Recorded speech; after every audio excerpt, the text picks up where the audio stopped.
네, 반갑습니다. 오늘 특별히 금요기도회로 주일에 예배 드릴 때와는 좀 더 여유 있는 마음 또 분위기 또 그런 시간을 가지고 또 선교에 대해서 여러분과 나눌 수 있어서 기쁘게 생각합니다. 오늘 한 1시간 정도 우리 목사님께서 쓸 수 있다고 말씀해 주셨는데 최대한 1시간에 맞춰서 해보도록 하겠습니다. 네. 제가 아가페교회 중고등부 있을 때 최고 설교를 길게 했던 게 우리 저쪽 백학 쪽에 아가페 중고등부 데려가 수련회 하는데 4시간 반 설교했어요. 네. 그때 그때 계셨던 분이 아직 여기 계시는 것 같은데 오늘은 그런 은혜는 원하지 않습니다. 딱 1시간이면 될 것 같습니다. 오늘 제목은 처치 플랜팅을 넘어서 미션 플랜팅이라고 지어봤습니다. 사실 처치 플랜팅이나 미션 플랜팅이나 원래 핵심적인 개념은 같습니다. 근데 우리가 굉장히 많이 늘 오해하고 처치 플랜팅에 대한 의미를 왜곡했기 때문에 선교에 있어서 굉장히 많은 문제들이 생겨났고 굉장히 많은 실수들이 계속해서 반복이 되는 걸 보면서 좀 이런 선교의 개념에 대해서 나누면서 또 저희 인도네시아 선교지에서 하나님이 어떤 일을 행하셨는지에 대해서 오늘 좀 나누고자 합니다. 먼저 그러기 전에 오늘 본문 말씀을 잠깐 나누고 말씀을 드리겠습니다. 오늘 본문 말씀에는 우리가 너무 잘 아는 것처럼 하나님이 아브라함을 부르신 장면이 나옵니다. 여기서 아브라함은 우리 각자의 삶을 상징하는 인물입니다. 여기에다 우리 이름을 넣으면 하나님이 나를 부르신 거예요. 하나님이 진시기를 불렀다 이렇게 말씀하신 거예요. 여기 특별히 2절부터 봤는데 2절에 나누고 싶은 구절인데 제일 뒷부분에 너는 복이 될지라. 굉장히 번역이 개역 개정판으로 바뀌면서 정확하게 더 됐어요. 옛날에는 복의 근원이 될지라 그래 놓으니까 좀 이해하기가 조금 어려웠어요. 근데 복이 될지라, 복이 되어라 라고 하는 겁니다. 하나님 우리들에게 2절에 진식이 너는 복이 되어야 한다 이렇게 말씀하신 거예요. 우리 인생은 복이 되라고 부르신 인생이고 복이 될 운명인 거예요. 이거는 예외가 없습니다. 아브라함의 하나님을 믿는 이삭의 하나님, 야곱의 하나님 믿는 사람이라면 아브라함의 믿음을 정말 본받고 싶은 사람이라면 복이 됩니다. 복이 됩니다. 여러분 지금 복이 되었다고 믿습니까? 믿습니까? 굉장히 떨리는 목소리죠. 믿음대로 됩니다. 여러분은 복입니다. 네. 우리가 하나님의 말씀을 서로에게 대언해 줍시다. 서로 옆에 앉으신 분 이름 알죠? 네, 이름 불러주면서 아니 모르면 당신은 복이 될 것입니다. 한번 말씀해 주세요. 옆에 사람에게.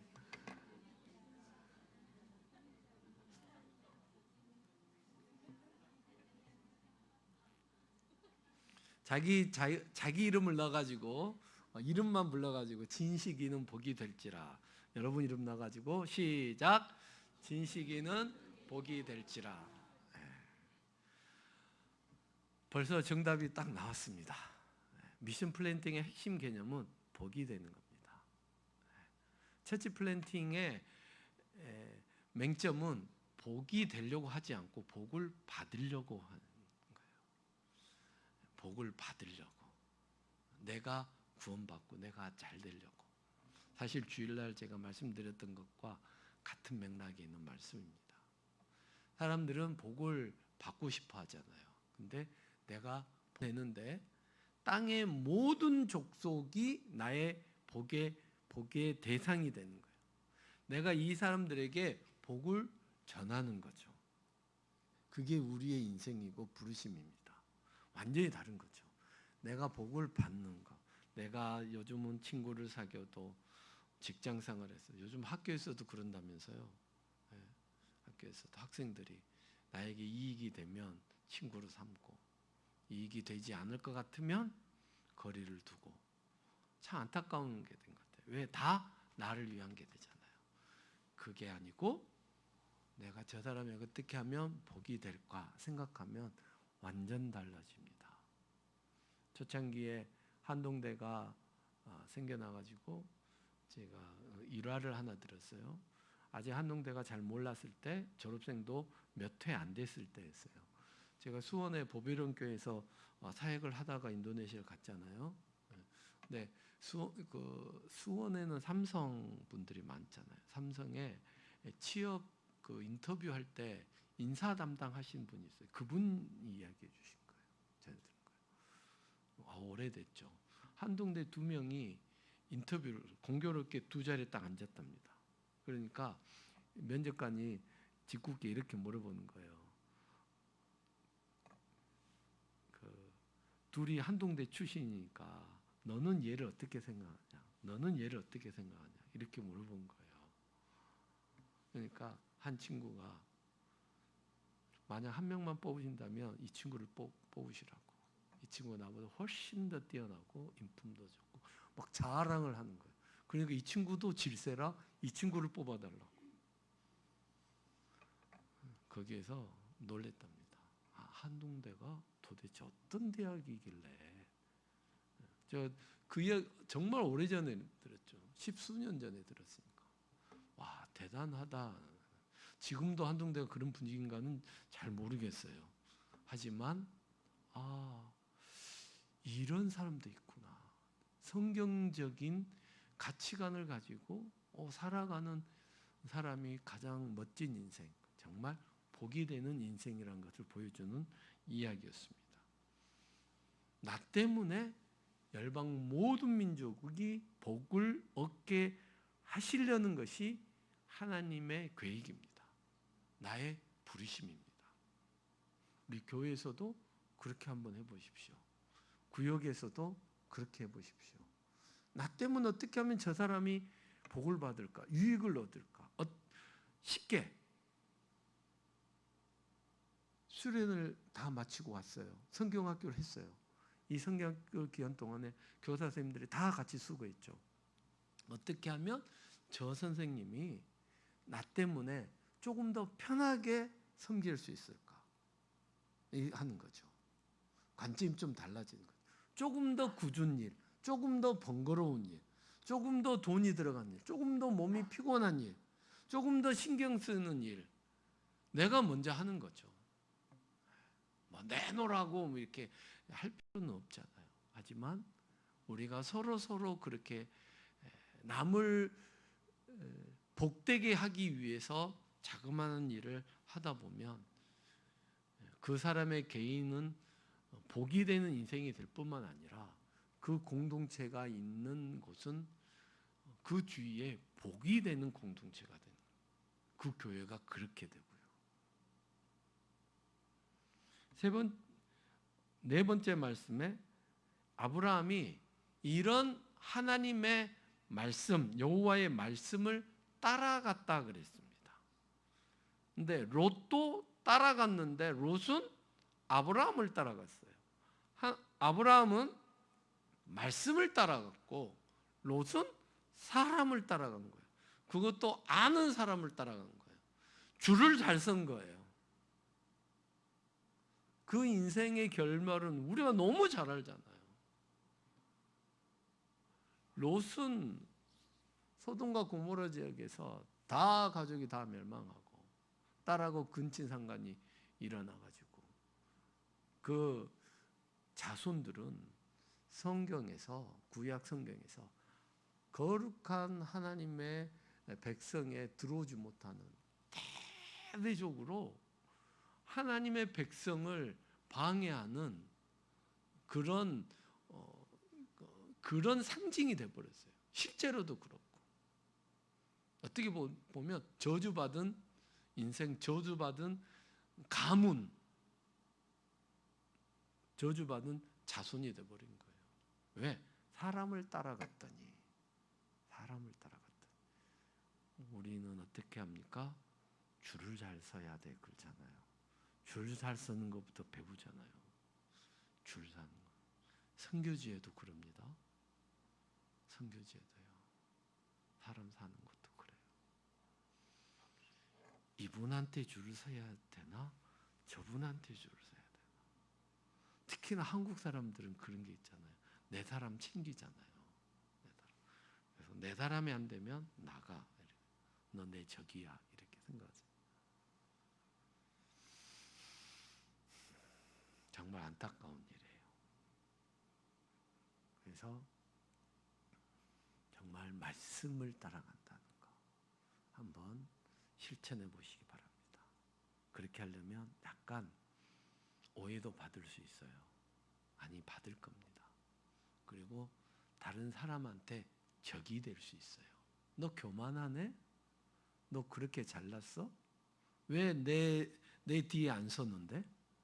내가 너를 좀 도와주려고 하는데 다 해놨는데 왜 내 뒤에 안 섰는데? 이런 거예요. 그렇잖아요. 그런 경우 있거든요. 좋게 봐가지고 그 사람이 나를 다 이렇게 책임지고 도와주려고 하는데 내가 그 라인에 안 서요. 학교에서, 뭐 직장에서는 뭐 더 그렇죠. 교회에서도 그런 라인이 있다는 소문이 들려옵니다. 라인을 만들면 안 돼요. 내 사람을 챙기시면 안 됩니다. 사람을 따라가게 만들도록 해서는 안 됩니다. 나를 따라오게 해서는 더더욱이 안 됩니다. 나를 따라. 제가 펜이라고 하는 친구가, 제 제자가 있어요. 저는 이제 이것을 생각하고 늘 이제 적용을 저도 해보려고 몸부림치는데 기회가 딱 생겼어요. 제가 매단에서 이제 청년 세대, 다음 세대들을 계속 고민하고 사역하기 위해서 대학 캠퍼스 사역을 계속 기도하고 있었어요. 몇 년 기도했었거든요. 근데 한 4, 5년쯤 됐는데 이제 그 캠퍼스 사역을 할 기회가 생겼어요. 근데 제가 지금 기존에 하고 있는 사역이 너무 많은 거예요. 너무 많고 또 그것까지 할 여력은 없어요. 그런데 다른 단체, 다른 교단 선교사님이 저희 매단 지역에 오시게 되면서 같이 교대하던 중에 그분이 그 대학교 캠퍼스 사역을 시작한다는 거예요. 그래요? 그러면 같이 합시다 그랬죠. 그리고 제가 그 캠퍼스 사역을 위해서 준비시킨 제 제자가 있어요. 그게 팬인데 제일 핵심 역할을 하고 있는 거예요. 교회로 말하면 장로님, 권사님 같은 기둥 역할을 하고 있는 제자였거든요. 제가 그 제자에게 그 제자를 그 선교사님한테 보내기로 했어요. 선교사님한테 그랬어요. 이제부터 이 페인이는 선교사님 다 관리해 주세요. 양육해 주세요. 다 만나 주세요. 저는 옆에서 그냥 선교사님 필요하면 SOS를 치면 그때 이야기하고 듣겠습니다. 그리고 캠퍼스 사역은 선교사님이 다 알아서 하십시오. 저는 보조 역할만 하겠습니다. 주도권을 다 넘겨주고 페인이를 불렀어요. 그리고 나서 여기 선교사님이랑 앞으로 너는 캠퍼스 사역해야 된다. 그랬어요. 그랬더니 알겠다 그러는 거예요. 근데 표정이 안 좋아요. 그 다음 날 페니한테서 왓츠업이 왔어요. 거기는 왓츠업을 많이 써요. 카카오톡보다 왓츠업으로 와가지고 뭐라 그러냐면 선교사님 왜 저를 버리시나요? 왜 그 선교사님한테 저를 가라고 하나요? 제가 설명을 다 했거든요. 네가 지금 캠퍼스 사역을 위해서 몇 년 동안 지금 준비됐고 훈련받았고 지금 내가 할 수 있는 상황 아니고 이 선교사님이 이렇고 저렇고 다 설명을 했어요. 이 친구는 정말 수년 동안 저랑 있어서 잘 아는 친구예요. 그런데도 이 친구가 생각하는 거는 일반적인 사고방식. 나는 백진식 선교사님 제자고 그 라인에 서 있다라고 생각하는 거예요. 내가 그쪽 선교사님한테 가면 라인이 바뀌어지고 인생이 달라진다고 생각하는 거죠. 사역이 달라진다고 생각하는 거죠. 왜 저를 버리시나요? 그래서 저희가 진짜 빵 터졌어요, 제 아내랑. 그 다음에 정말 심각하다. 사실 저도 이런 케이스가 평범하진 않아요. 다른 선교사님 보면 무슨 흑심을 가지고 저럴 거야 라고 또 생각합니다. 그렇게 생각하든지 말든지 사람을 따라 사역하고 행동하는 인생이 아니라 말씀을 따라 비전을 따라 우리가 살아가야 되는데, 내가 현지에서 내가 이 제자를 키우는데 수년 동안 키웠다고 해서 그 제자가 내 제자입니까? 예수님은 예수님 예수님의 제자를 삼아라 그랬는데 우리는 어느덧 내 제자, 내 사람, 내 바운더리, 내 왕국을 만들고 있었던 거예요. 완전히 잘못된 거죠. 그리스도의 몸을 깨트리는 겁니다. 말씀을 따라 예수님을 따라가면 하나 될 텐데. 이제 그러면서 선교 사역이 진행됐습니다. 처치 플랜팅과 미션 플랜팅을 비교를 좀 대조를 시켜서 말씀을 드리고 선교지에 대한 이야기를 해드릴게요. 사진이랑 준비해 왔으니까. 지금까지의 선교지의 대부분의 선교의 가장 큰 타겟은 뭐였냐면 처치 플랜팅, 교회를 세우는 거였어요. 왜 선교를 하는? 사람을 전도해가지고 거기 교회를 세워야죠. 그 교회에서 예배를 드리는 교회. 여기서 교회는 건물을 말하는 게 아니죠. 근데 첫 번째 건물이라고 우리는 너무 생각한 거예요. 그래서 저한테 지금도 종종 연락이 와요. 선교사님, 제가 선교지에 교회를 세우고 싶은데 한 얼마만 있으면, 돈이 한 얼마 있으면 교회 세울 수 있겠습니까? 제가 잘 모르겠는데요. 제가 잘 안 세워봐가지고. 그리고 지역마다 또 달라요. 도시에 세우느냐, 농촌에 세우느냐, 섬에 세우느냐. 꼭 사이즈를 50평짜리를 할 거냐, 100평짜리를 할 거냐. 그 다음에 50평짜리를 하더라도 다 시멘트 골조를 할 거냐, 나무로 지을 거냐. 그 다음에 절반만 시멘트로 할 거냐, 그 다음에 위에는 나무로 할 건지, 바닥을 콘크리트 바닥으로 할 건지, 그냥 흙바닥으로 할 건지, 안에 내부까지 인테리어까지 생각하고 계시는지 아닌지. 너무 복잡한 거예요. 저는 너무 복잡한 거예요. 그리고 또 건축을 예산을 다 세밀하게 뽑았다 할지라도 우리 한국에서도 그러잖아요. 건축하다 보면 꼭 오버가 되잖아요. 근데 선교지에서는 더 하거든요. 그래서 제가 자꾸만 머뭇거려요. 돈이 1,000만 원 있으면 1,000만 원으로 짓고 3,000만 원에 3,000만 원 짓고 1억이 있으면 1억으로도 지을 수 있고. 근데 제가 그렇게 선뜻 막 이렇게 좋아하지 않으세요. 제가 선교지 딱 나갈 때 어떤 아는 분이, 자기가 회사의 CEO인데 회사 이름으로 교회를 짓고 싶다고 하시더라고요. 꼭 교회 이름으로, 교회를 통해서 하시면 좋겠습니다. 그래서요. 그러니까 그분 하신 말, 교회를 통해서는 이미 교회를 지었습니다. 많이 성경하고 있습니다. 회사 이름으로 하고 싶어요. 그런 거더라고요. 담임 목사님께는 말씀하지 마세요. 그래요. 괜히 담임 목사님께서 좀 시세 마실 수 있으니까 그런 거예요. 그러시더라고요. 아니에요. 담임 목사님 안 그러세요. 그래서 꼭 말씀해 달라는 거예요. 교회를 짓고 싶다고. 제가 아직까지 연락을 안 드렸어요. 제가 한 5, 6년은 계속 연락을 받았다가 제가 기회가 되면 연락하겠습니다. 그래가지고 아직까지 연락을 못 드리고 있어요. 제가 여기서 말씀드리는 키워드는 뭐냐면 건물을 세우는 거에 우리는 너무 점수를 많이 주고 있다는 거예요. 그게 나쁘다는 게 아니에요. 과도하게 점수를 준 거예요. 그러다 보니까 어떤 오류가 생기냐면 건물 교회를 지으면 난 선교했다 이렇게 되는 거예요. 나는 뭔가를 했다 이렇게 해버리는 거예요. 그건 아니잖아요. 실제로 많은 선교지에서 그런 일들이 일어나고 있어요.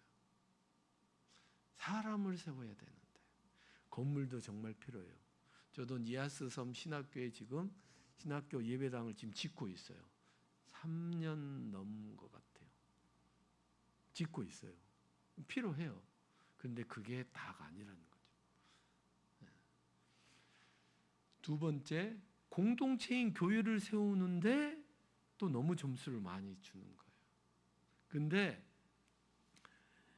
그 교회가 어떤 교회냐면 다시 처음에 말씀드린 것처럼 내가 복받는 교회, 내가 하나님 앞에 복받으려고 하나님을 믿는 교회, 신앙생활하는 교회, 우리 가족이, 우리 공동체가 잘 되고 성공하기 위함이 우선순위인 교회.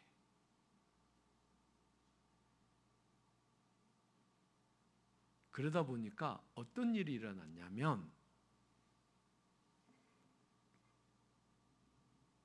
유럽에 있는 교회가 기독교가 국교화가 됐잖아요. 그 지역이 다 예수 믿어요. 그 다음에는 뭘 해야 될지를 모르는 거예요. 저희 메단 인도네시아 지역에 종족이 500개가 넘어요. 인도네시아에는. 근데 메단 지역에 바탁 종족이라고 있는데 150년 전에 선교사님이 와서 그 종족을 복음화를 시켰습니다. 그 종족은 참고로 한 800만 명 돼요. 복음화를 시켜서 거의 교회가 세워졌는데 그 다음에 뭘 해야 될지 모르는 거예요. 니아스 섬에 제가 또 사역하고 있어요. 거기도 1914년에 영적 대부흥이 일어나서 복음이 전파돼서 교회가 세워졌어요. 우리나라 평양 대부흥처럼.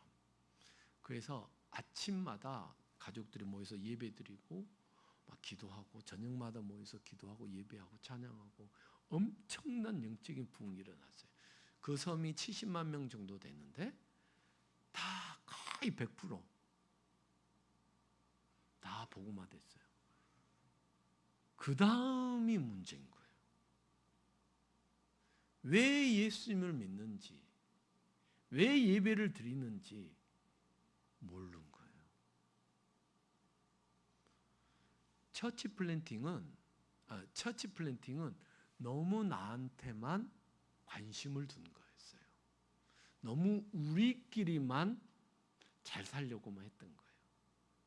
복이 되라라고 한 하나님의 말씀을 좀 더 깊이 있게 묵상했더라면 너를 인하여 땅의 모든 족속이 복을 얻을 것이다 라고 하는 말씀에 좀 더 초점을 맞췄더라면 인도네시아에 있는 수백 종족에게 복음을 전파했을 거예요.